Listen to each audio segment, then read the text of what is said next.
Desirable ആയിട്ടുള്ള ഒരു മെത്തേഡാണ് അല്ലേ അല്ലേ? അങ്ങനെയാണെങ്കിൽ നമുക്ക് ഡിസൈറബിൾ പോളാങ്ഗ്രൈനെ കൊണ്ട് ഇട്ട് കൊടുക്കും. ഇത് നമുക്ക് താല്പര്യമുള്ള പോളാങ്ഗ്രൈൻ, ഇതിന്റെ പോളാങ്ഗ്രൈൻ വേണം നമ്മൾ ആഗ്രഹിക്കുക. സോ ഇതിന്റെ പോളാങ്ഗ്രൈൻ ഡിസൈറബിൾ പോളാങ്ഗ്രൈൻ ആണ്. സോ നമുക്ക് ഈ ഡിസൈറബിൾ പോളാങ്ഗ്രൈനെ കൊണ്ട് ഇട്ട് കൊടുത്തുകൊണ്ട് നാച്ചുറൽ ആയിട്ട് നടക്കാത്ത മെത്തേഡില് നമുക്ക് ആർട്ടിഫിഷ്യൽ ചെയ്തെടുത്തൂടെ ചെയ്തുകൂടെ? ഇത് കർഷകൻ അറിഞ്ഞാലേ, ഒരു കർഷകൻ ഈ പോളിനേഷൻ എന്താണെന്ന് അറിഞ്ഞുകൂടാ, ആർട്ടിഫിഷ്യൽ അല്ലെങ്കിൽ പോളാങ്ഗ്രൈൻ വീണ് കിളിച്ചിട്ടാണ് അതിനകത്ത് മെയിൽ ഗ്യാമേറ്റ് ഉണ്ടാകുന്നത് അറിഞ്ഞുകൂടാ, ആ പോളൻ വെസ്റ്റ് ഇന്ററാക്ഷൻ അറിയുന്നത്, ഇവിടെ വരുന്ന പോളാങ്ഗ്രൈൻ ജർമിനേറ്റ് ചെയ്ത് ആട്ട് പോയിട്ടാണ് അവിടെ ഫെർട്ടിലൈസേഷൻ നടക്കുന്നത് അറിഞ്ഞുകൂടാങ്കിൽ ഇയാളത് വഴിക്ക് ശ്രമിക്കുമോ? ഇല്ല.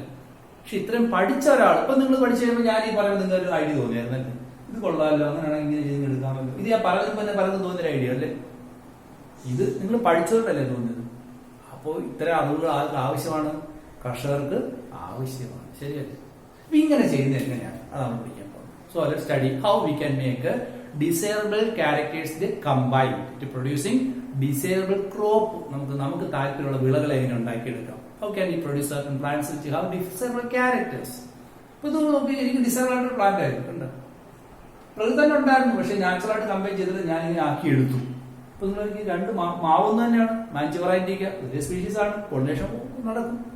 അപ്പൊ നമുക്ക് ഇങ്ങനെ ആക്കിയെടുക്കും അല്ലേ? സോ ഇതിനെ കുറിച്ച് നമുക്ക് പഠിക്കാം. How we can conduct this method is called crop improvement programme.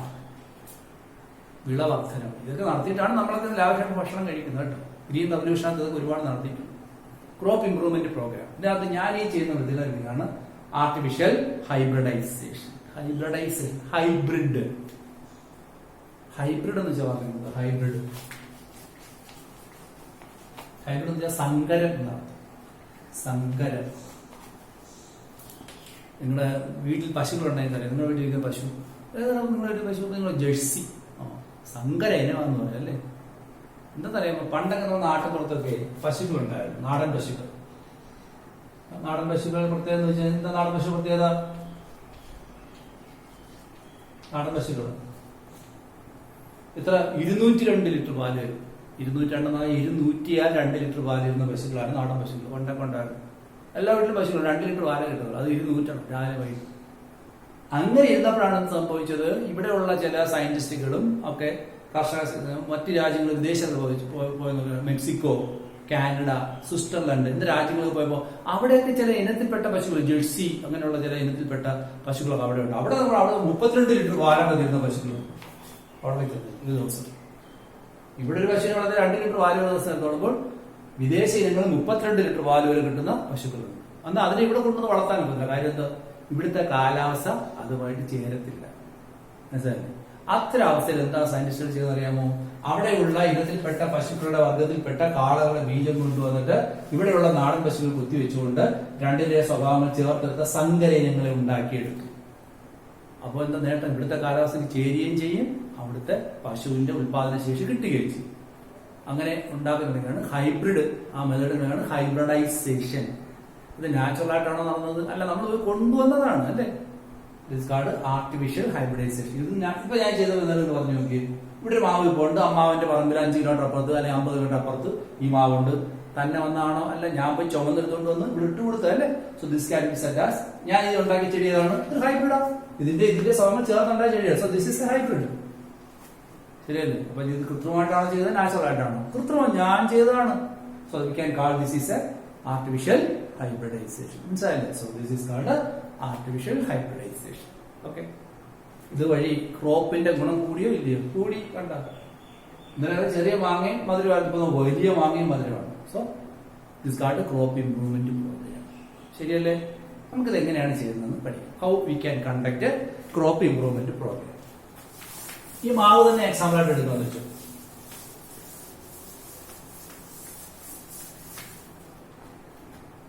ഒരു ചെടി, ഒരു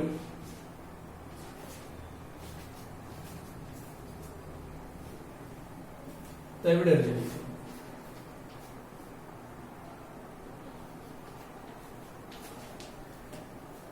എനിക്കിത് നമുക്ക് കമ്പൈൻ ചെയ്യണം. നേരത്തെ പറഞ്ഞ പോലെ മാവ് തന്നെ വെച്ചോളൂ. ഈ ചെറിയ മാങ്ങ മധുരം, വലിയ മാങ്ങ പുളിപ്പ്. എക്സാമ്പിൾ ആയിട്ട് വെച്ചോ. നിങ്ങൾ പരീക്ഷ എഴുതണമെന്നില്ല, ഒരു പ്ലാൻ വേണം. ഞാൻ എന്തൊക്കെ ചെയ്യണം? ആദ്യമേ ഞാൻ 2 ചെടികളെ സെലക്ട് ചെയ്യും. ശരിയല്ലേ? ഇനി ഇതിനെ അച്ഛനായിട്ടും ഇതിനെ അമ്മയായിട്ടും എടുക്കാൻ പോകുക. ഇത് അമ്മ ചെടി, ഇത് അച്ഛൻ ചെടി. തിരിച്ചു വേണമെങ്കിൽ എടുക്കാം. ഞാനിപ്പോ ഇത് ഇങ്ങനെ എടുത്തു വെച്ചു. എന്തിനാ ഞാൻ അങ്ങനെ ചെയ്തത്?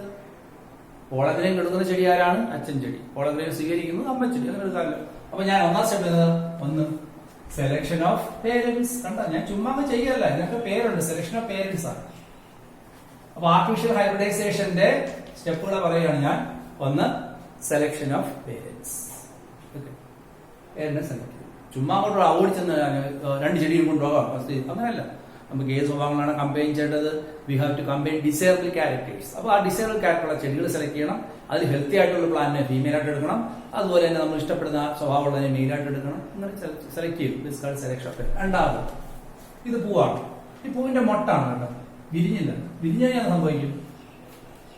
വിരിഞ്ഞു കഴിഞ്ഞാൽ ഇത് തേൻ കുടിച്ച് ഈച്ച അവിടെ തേൻ കുടിച്ചിട്ട് പോകും. ഇതുപോലെ വേറെ ചെടി അവിടെ കേൾപ്പുണ്ട് കേട്ടോ, ഇവിടെ കേൾപ്പുണ്ട്. ഇത് വേണ്ട സ്വഭാവമുള്ളതായിരിക്കും. നമുക്ക് ഇതിൽ തന്നെ വരണം. പക്ഷെ ഈച്ച ഇവിടുന്ന് തേൻ കുടിച്ചിട്ട് ഇതൊന്നും ഇരുന്നിട്ട് പോയി. അപ്പൊ വളങ്ങനെ കാണാൻ വേണ്ടില്ലേ? ഇവിടെ ഉദ്ദേശം വളങ്ങനെയാണോ വേണ്ടത്? അല്ല. അപ്പൊ നമുക്ക് ഉദ്ദേശം വേണം. അപ്പൊ ആദ്യം പറഞ്ഞാൽ ഈ പൂവിനെ നമ്മൾ ആദ്യം തന്നെ എന്ത് ചെയ്യണത്? പൂ വിരിയുന്നതിന് തൊട്ട് മുമ്പ്. ഇതിന് ബൈസെക്ഷൻ പ്ലാന്റ് ആണ്. കണ്ടോ, ബൈസെക്ഷൻ ആണ്. അപ്പൊ ഇതിനകത്ത് തന്നെ പോളഗ്രൈൻ ഉണ്ടല്ലോ, ഇതിനകത്ത് തന്നെ ആന്തറുണ്ട്, സ്റ്റിഗ്മയുണ്ട് അല്ലെ. അപ്പൊ പൂ അങ്ങോട്ട് മെച്ചൂരിറ്റി എത്തുന്നതിന് മുമ്പ് തന്നെ പിന്നെ സൈഡിൽ ഒരു ഓപ്പണിംഗ് ഉണ്ടാക്കിയിട്ട് ഞാൻ ഈ ഫോഴ്സപ്സ് ചവണ കണ്ടുണ്ടല്ലോ, അത് ഉപയോഗിച്ച് ഇങ്ങനെ അതിനകത്ത് കയറ്റിയിട്ട് ഈ ആന്തറെല്ലാം പറിച്ചും കളയും. ഇതിനകത്തുള്ള ആന്തേഴ്സ് എല്ലാം പറിച്ചും കളയും, റിമൂവ് ചെയ്യും. എന്തിനാ? ഇല്ലെങ്കിൽ ഈ ആന്തറിനകത്തുള്ള പുഴകളിൽ തന്നെ വീഴും. ശരിയല്ലേ? അപ്പോ ബിഫോർ ഓപ്പണിംഗ് അല്ലെങ്കിൽ maturity of the flower in the flower bud condition I am removing the anther from the flower bud. അങ്ങനെ ചെയ്യുന്ന വിളിക്കാൻ പേരാണ് emasculation. Removal of anther from the flower bud is called emasculation using a forceps, ചവണ ഉപയോഗിച്ച്. Emasculation മലയാളത്തിലെ ഒരു മലയാളം പുരുഷത്വ വിച്ഛേദം എന്നൊക്കെയാണ് വിളിക്കുന്നത്. മലയാളത്തിലെ പണ്ട് അങ്ങനെ പഠിച്ചിട്ടുണ്ട്. വിട്ടേക്കും, സെയിം തന്നെ അല്ലേ. ഇതിന്റെ ആണ് മെയിൽ സെക്സ് ഓർഗൻ എടുത്ത് കളഞ്ഞു അല്ലേ. So removal of anther from the female flower, നമ്മൾ സെലക്ട് ചെയ്ത ഫീമെയിൽ ഫ്ലവറിൽ നിന്ന് ആന്തറിനെ റിമൂവ് ചെയ്യുന്നതിന് വിളിക്കുന്ന പേരാണ് emasculation. So what is the emasculation? Removal of anther from flower bud of the female plant. അടുത്ത what is it saying? To prevent the self pollination. ശരിയല്ലേ? സ്വന്തം പോളങ്ങളുടെ വീട് പോളിനേഷൻ നടക്കാതിരിക്കാനാണ് അത് ചെയ്യുന്നത് അല്ലേ. ഇതാണ് ഇത്രയും ജനറേഷൻ. ഞാൻ പോവാ ഇത് എടുക്കാൻ വേണ്ടി വണ്ടി വിളിച്ച് ഇവിടെ പോയി. ഇത് അപ്പുറത്ത് ദൂരെ ആണെന്ന് നിൽക്കുന്ന വെച്ചോളൂ. ആ സമയം കൊണ്ട് ഓപ്പണിംഗ് ഇല്ലേ, ആ ഓപ്പണിംഗ് ആരും അകത്ത് കയറാം. ഒരു ഈച്ച പറഞ്ഞു ഓപ്പണിംഗ് അകത്ത് കയറാം. കയറാൻ പാടുണ്ടോ? ഇല്ല. സോ അവിടെ തന്നെ ഒരു ബട്ടർ പേപ്പർ വെച്ച് കവർ ചെയ്യണം. So 3 covering the plant, covering the flower with butter paper. അതിന് ബാഗിങ് എന്നാണ് പറയുന്നത്. Bagging the flower with butter paper. Flower ബഡാണ് കേട്ടോ. എന്തിനാണ്? What is aim of bagging the flower bud with butter paper? To preventing the contamination of unwanted pollen grain from bees or from air. കാറ്റുകൂടെ ഉണർന്നു, കാറ്റുകൂടെ പൊളങ്ങനെ വരാമല്ലോ. അപ്പൊ വേറെ ചെടിയുടെ പൊളങ്ങനെ കാറ്റുകൂടി വരുമ്പോ അങ്ങനെയൊക്കെ സംഭവിക്കാം. തടയുകയാണ്, ഒന്നും കൂടെ തടയുന്നില്ല. So bag. ഇനി എന്ത് ചെയ്യണം? ഞാൻ പോയിട്ട് ഈ ആന്തറിന്റെ പോളൻ ഗ്രെയിൻസ് ബ്രഷ് കൊണ്ടുവരണം. ബ്രഷ് കൊണ്ട് എടുത്തുകൊണ്ട് വരണം. അപ്പോഴത്തേക്ക് ഈ പൂ വിടരും. കൊണ്ടുവന്നിട്ട് ഇതിന്റെ സ്റ്റിഗ്മയ്ക്കകത്തോട്ട് ടെസ്റ്റ് ചെയ്ത് കൊടുക്കും. അപ്പൊ നാലാമത് എന്താണ്? Transfer of pollen grain from male plant to the stigma. pollen grain കൊണ്ടുവന്ന് അതിനകത്ത് ഇട്ട്, ഏതിന്റെ? നമ്മൾ ഉദ്ദേശിച്ച ചെടിയുടെ pollen grain കൊണ്ട് ഇതിനകത്ത് ഇട്ടു. എന്നിട്ട് ഞാൻ തുറന്നിട്ട് പോകാനും പോകും. എന്താ കുഴപ്പം? ഞാൻ തുറന്നിട്ട് പോകത്തില്ല. കാരണം ഞാൻ ഇങ്ങോട്ട് pollen grain കൊണ്ടുവന്ന് ഇട്ടിട്ട് പോയെന്ന് വെച്ചു. ഇട്ടു ഇട്ടപ്പോ അതുകൊണ്ട് ജനറേറ്റ് തുടങ്ങുന്നതിന് തൊട്ടും ആയിരിക്കും ഈച്ച വന്ന് വേറെ കുളങ്ങളുടെ കൊണ്ടു, വേറെ നമുക്ക് ഇഷ്ടമില്ലാത്ത ചെടിയുടെ. അദ്ദേഹം ചെടിയെ സംബന്ധിച്ചോളം അത് റൈറ്റ് കോളനായിരിക്കും. ഇത് റൈറ്റ് കോളനാണ്, വേറെ വീണറായപ്പോ ഇതായിരിക്കും ചിലപ്പോൾ ആദ്യം വിളിച്ചു കൊടുത്തു. അത് പാടില്ല. അപ്പൊ വീണ്ടും എന്താണ്? ഞാൻ വീണ്ടും അടുത്ത പേപ്പർ ഇട്ട് പൊതിയണം. എന്തിനാണ്? Prevent the unwanted contamination of pollen grain. That's called, അതാണ് അഞ്ചാമത്തെ step. Fifth step is called rebagging. Okay. എന്നിട്ട് ഫെർട്ടിലൈസേഷൻ നടക്കും, അതിനകത്ത് ഫ്രൂട്ട് ഉണ്ടാകും. ഫ്രൂട്ട് നട്ട് നമുക്ക് ചെടിയെ വളർത്തിയെടുക്കാം. അപ്പൊ നട്ട് വളർത്തിയെടുക്കുന്നതാണ് ഉദ്ദേശകാരം കിട്ടണമെന്നില്ല കേട്ടോ, അത് ഞാൻ പറയാം. ഇത് സത്യം പറഞ്ഞാൽ 1000 ക്രോസെങ്കിലും ചെയ്താലേ നമുക്ക് ഇഷ്ടമുള്ള ഒരു സ്വഭാവമുള്ള ചെടി കിട്ടത്തുള്ളൂ. അല്ലാതെ 2 സ്വഭാവങ്ങൾ തന്നെ ഉടനെ കമ്പൈൻ ചെയ്യണമെന്നില്ല. അത് ഞാൻ വേറെ ചാപ്റ്റർ പഠിപ്പിക്കാം, ജസ്റ്റ് ഓർത്തോളൂ. So what difference step of artificial hybridisation? 1 selection of parents, 2 emasculation. What is emasculation? Removal of anther from the flower bud. 3 bagging of the flower bud with a butter paper to prevent contamination and unwanted pollen. What is the aim of emasculation? To prevent the pollination from the same flower and same anther. Then transfer pollen from the selected female male flower. Then rebagging. What is the use of rebagging? Preventing the contamination of unwanted pollen. Again, വീണ്ടും വന്ന് വീട് നമ്മൾ ഉദ്ദേശിച്ച പൊളകിന് മുമ്പ് കിളിക്കാതിരിക്കുക. മനസ്സിലായില്ലേ? ഇതുപോലെ പരീക്ഷ ചോദിക്കും. ഇത് പരീക്ഷ ചോദിക്കുന്നത് മാത്രമല്ല, ഇത് തെറ്റായിട്ട് ഓർഡർ കൊടുത്തിട്ട് കറക്റ്റ് ഓർഡർ എഴുതാൻ പറയും. റീബാഗിങ് ആണോ ആദ്യം, അതോ ബാഗിങ് ആണോ ആദ്യം? ബാഗിങ്. ഇമാസ്കുലേഷന് ശേഷമാണോ പോളഗ്രെ ഇടുന്നത്, അതോ ഇമാസ്കുലേഷൻ മുമ്പാണോ? ഇമാസ്കുലേഷൻ ശേഷം. ഇതൊക്കെ ചോദിക്കും. പിന്നെ പരീക്ഷ ചോദിക്കുന്നതായിരിക്കും. ഒരിക്കൽ ചോദിച്ചെങ്ങനെയാണ്, when a school excursion went into a sugarcane breeding center, they saw that one scientist is covering a flower bunch with a bag, butter paper. What is the process? What is the aim? ഈ ബാഗിങ്ങിന് വേറെ കുറിച്ച്. അല്ലെങ്കിൽ they saw that a scientist is removing anther from a flower bud. What is its name? What is the purpose? Emasculation വളരെ important ആണ് ചോദിക്കുന്നത്. So these are different step of what? These are different step of artificial hybridization. മനസ്സിലായല്ലോ?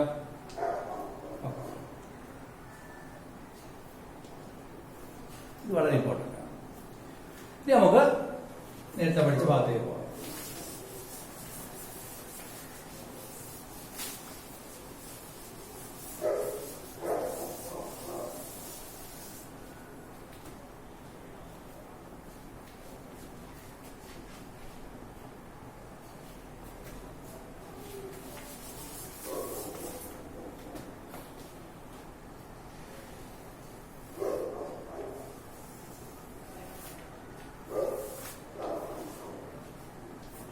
സ്റ്റിഗ്മാണെന്ന് മനസ്സിലായല്ലോ.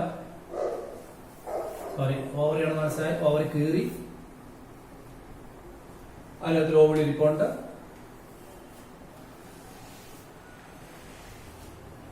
ഓവറിനകത്ത് embryo sac, എംബ്രിയോസാക്കിനകത്ത് ആന്റിപോൾസ്, സൈനോജിറ്റ്സ്, അതിനെ ചുറ്റിക്കൊണ്ട് മ്യൂസില്ലസ്,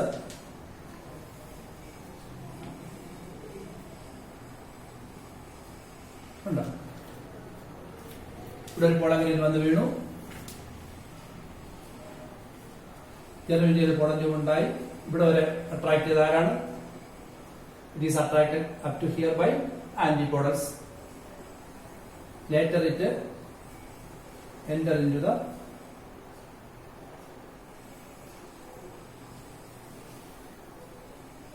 ഇങ്ങനെത്തി. ആരാണ് ഇതിനെ attract ചെയ്തതെന്ന് അറിയാം.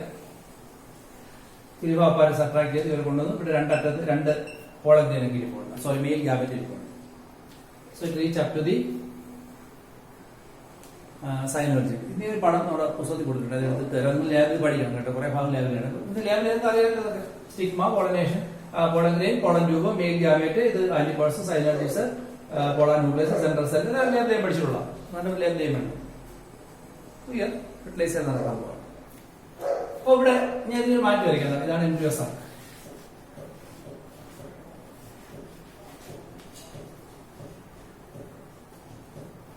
ഇങ്ങനെ വരയ്ക്കാം. ഇവിടെ 3 സെല്ലുണ്ട്. ഇത് സൈനോജിഡ്, 2 സൈനോജിഡ്. ഇവിടെ ഞാൻ വരയ്ക്കുവാണെങ്കിൽ എഗ്ഗിന്റെ ബാക്ക് ഇരിക്കും. ഇല്ല, പുസ്തകത്തിൽ വളരെ 2 cell, egg cell. Egg back ഇരിക്കും. 3 പേര്, 2 പേര് ബാക്ക്. ഇത് ഞങ്ങൾ പിടിച്ച് തിരിക്കുവാണെങ്കിലോ, ഇങ്ങനെ തിരിക്കുവാണെങ്കിൽ ഈ സൈനോജിഡ് അപ്പുറം പോകും. അപ്പൊ എനിക്ക് ഇങ്ങനെ കാണാം, ഇങ്ങനെ കാണുന്നു.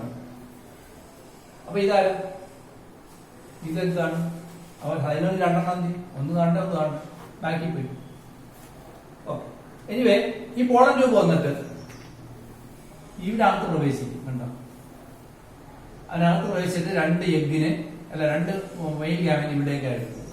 So to which cell the male gamete are released when it is entering into the embryo sac. ഉത്തരം into the synergy. ഈ ഫിലിപ്പോ അപ്പാരസ് തുളച്ച് നടത്തിയതിനു ശേഷം രണ്ട് മെയിൽ ഗ്യാപ്പിനെ സൈനർജിയിലേക്ക് ഇടുക. എന്നിട്ട് അതിലെ ഒരു എഗ് നേരെ ഒരു മെയിൽ ഗ്യാപ്പിന് നേരെ എഗ്ഗിന്റെ അടുത്തേക്ക് കണ്ടോ, എഗ് അങ്ങോട്ടങ്ങ് ചേർക്കും. അടുത്ത മെയിൽ ഗ്യാമേറ്റ് ഇങ്ങോട്ടങ്ങ്.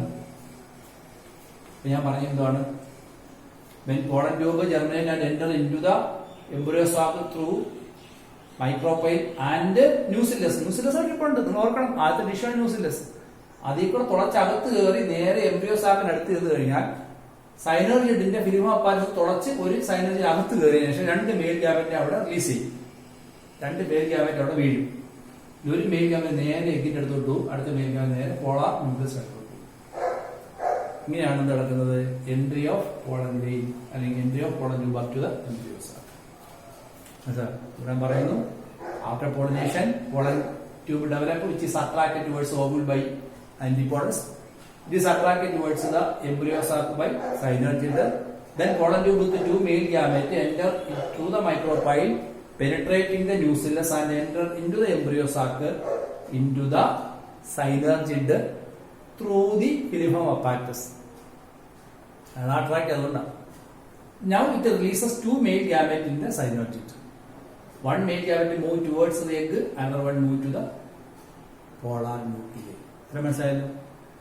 ഇനി എന്ത് തുടങ്ങേണ്ടത്? ഫെർട്ടിലൈസേഷൻ അല്ലെ? ഇനിയാണ് ഫെർട്ടിലൈസേഷൻ നടക്കുക. ഇവിടെ ഡബിൾ ഫെർട്ടിലൈസേഷൻ ആണ് നടക്കുക. രണ്ട് മെയിൽ ഗ്യാമറ്റ് ഉണ്ട്, നിങ്ങളത് മനസ്സിലാക്കണം. ടു മെയിൽ ഗ്യാമറ്റ്സ് അതെ, one moving towards the other one is moving to the polar nucleus. ഈ പടം നിങ്ങൾ വരച്ച് പഠിക്കുകയും വേണം. ഞാൻ പടം ഇട്ട് തരാം, പല ഭാഗങ്ങളും ലെയർ ചെയ്ത് പഠിക്കുകയും വേണം. ഇതുമായി ബന്ധപ്പെട്ട് രണ്ട് പടങ്ങൾ പുസ്തകത്തിൽ കൊടുത്തിട്ടുണ്ട്. അത് ഇതിന്റെ ഈ ഭാഗത്ത് പെനട്രേഷൻ ജോയിനിങ് ഒക്കെയാണ്. അത് ഞാൻ ഇട്ടതിന് ശേഷം അല്പ വിവരണം അതിനെ കുറിച്ച് ഞാൻ അതിനകത്ത് തരാം. അപ്പൊ പടം കണ്ടാൽ നിങ്ങൾ മനസ്സിലാക്കുക. പടത്തിന് ശേഷം വിവരണം ഞാൻ ഓഡിയോ എടുത്ത് തരാം. അപ്പൊ ഇനി എന്ത് നടക്കുന്നു? അപ്പൊ നിങ്ങൾ മനസ്സിലാക്കി, രണ്ട് മെയിൽ ഗ്യാമറ്റ് ഇവിടെ വീണു, ഒന്ന് ഇങ്ങോട്ട് പോയി, ഒന്ന് അങ്ങോട്ട് പോയി അല്ലേ?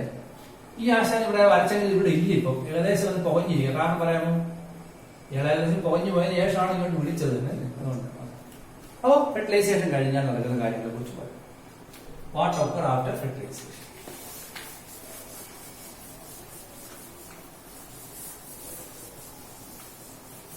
ആൻജിയോസ്പേമിന്റെ ഫെർട്ടിലൈസേഷൻ ഡബിൾ ഫെർട്ടിലൈസേഷൻ ആണ്.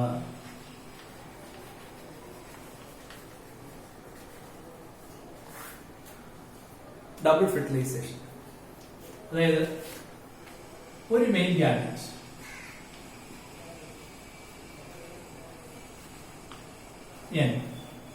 combines with the egg. അത് എന്താണ്? Producing zygote to to become embryo. അത് എംബ്രിയോ ആയി മാറും. ഈ മെത്തേഡ് നമ്മൾ വിളിക്കുന്ന പേരാണ് syngamy. This is called syngamy. So what is syngamy? Fusion of male gamete with egg producing zygote. Zygote become embryo എന്നുള്ളത് നമ്മൾ ഓർത്ത് വെച്ചതാണ്. It's called syngamy. ഇത് ഒരു ഫെർട്ടിലൈസേഷൻ ആണ്, F1. ഇനി അപ്പം നേരത്തെ ഒരാളുണ്ട്, രണ്ടാമത്തെ മെയിൽ ഗ്യാമേറ്റ് എങ്ങോട്ടാ പോയത്? പോളാർ ന്യൂക്ലിയസ് എടുത്തോണ്ട്. അപ്പൊ അടുത്ത മെയിൽ ഗ്യാമേറ്റ് അതെന്ത് ചെയ്യും? അവിടെ പോയി പോളാർ ന്യൂക്ലിയസ് ആയിട്ട് ഫിക്സ് ചെയ്യും. പോളാർ ന്യൂക്ലിയസ് രണ്ടെണ്ണം ഉണ്ട്. അപ്പൊ N+N ആണ്. ഇവിടെ N ഉണ്ടാകുന്നത് ഒരു 3N സെല്ലാണ്. അതിന്റെ പേര് പെൻ എന്നാണ്. പെൻ ഫസ്റ്റ് പഠിച്ചിട്ടുണ്ട് അല്ലെ? എന്താണ് പെൻ? പ്രൈമറി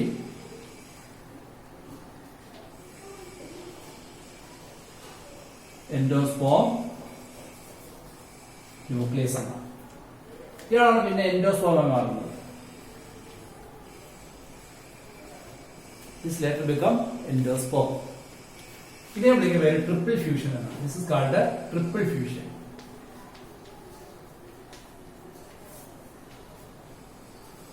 ഇത് രണ്ടാമത്തെ fertilisation. What is triple fusion? The fusion of one male gamete with the polar nucleus producing a triploid primary endosperm nucleus is called a triple fusion. എന്തുകൊണ്ടാണ് കാര്യമുള്ള മൂന്ന് nucleus fuse ചെയ്യുന്നത് കൊണ്ടും ഇവിടെ ട്രിപ്ലോയിഡ് മെറ്റീരിയൽ ഉണ്ടാകുന്നത് കൊണ്ടും രണ്ട് കാരണമുണ്ട്. പണ്ട് മൂന്ന് ന്യൂക്ലിയസ് ഫ്യൂസ് എന്ന് പറയുന്നു, ഇപ്പൊ പറയുന്ന മൂന്ന് ന്യൂക്ലിയസ് ട്രിപ്ലോയിഡ് ആയിട്ടുള്ള ഒരു സ്ട്രക്ചർ ഉണ്ടാകുന്നതുകൊണ്ടാണ്. രണ്ട് എഴുതിയാലും മാർക്ക് കിട്ടും. The fusion of three nuclei there. Also there is production of a triploid structure called PEN, primary endosperm nucleus. And it is called triple fusion. ഇവിടെ എത്ര ഫെർട്ടിലൈസേഷൻ പറഞ്ഞു? 2 fertilisation. This called double fertilisation. This is a double fertilisation in angiosperm. This is a double fertilisation in angiosperm. ഞാൻ വീണ്ടും പറയുന്നത്, പരീക്ഷയ്ക്ക് നിങ്ങൾ ഈ equation മാത്രം ചോദിച്ചാൽ മതി. ഡബിൾ ഫെർട്ടിലൈസേഷൻ ചോദിച്ചു കഴിഞ്ഞാൽ നിങ്ങൾ ഈ ഇക്വേഷൻ ചോദിച്ചാൽ നിങ്ങൾക്ക് ഫുൾ മാർക്ക് കിട്ടും. 1 male gamete comes mixed with the producing zygote called syngamy. Another male gamete comes mixed with the polar nucleus producing primary endosperm nucleus is called triple fusion. Since there are 2 fertilization, this is called double fertilization. പിന്നെ zygote embryo ആകുന്നു, pen endosperm ആകുന്നുള്ളത് നമുക്ക് പിന്നെ പഠിച്ചാൽ മതി. അപ്പൊ embryo 2n ആണ്, endosperm 3n ആണ്. So this is a double fertilization in angiosperm. Okay. ഇത് പരീക്ഷ ചോദിക്കുന്നതാണ്. ഇനി നമുക്ക് പോസ്റ്റ് ഫെർട്ടിലൈസേഷൻ ഇവന്റ് ആണ് പഠിക്കാനുള്ളത്. Post fertilisation event. ഓക്കെ.